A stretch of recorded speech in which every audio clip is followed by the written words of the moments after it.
ఆకాశమంతా పందిరినే వేయగా తారకలే తలంబ్రాలుగా మారగా.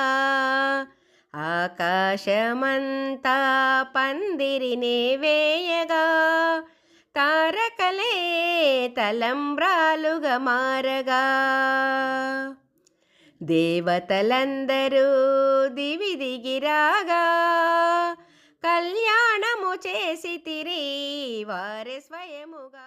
కుశల చిరజీవన ప్రసుత భరిత మంజుళతర శృంగారే సంచారే అధర రుచిత మధురిత భగ సుధన కనక ప్రశమ నిరత బాంధవ్యే మాంగళ్యే మమ తవ సతి సమదశ శత ముద మన శుభ సుమన లయివ సుసుత సహిత కామం విరహ రహిత భావం ఆనంద భోగం.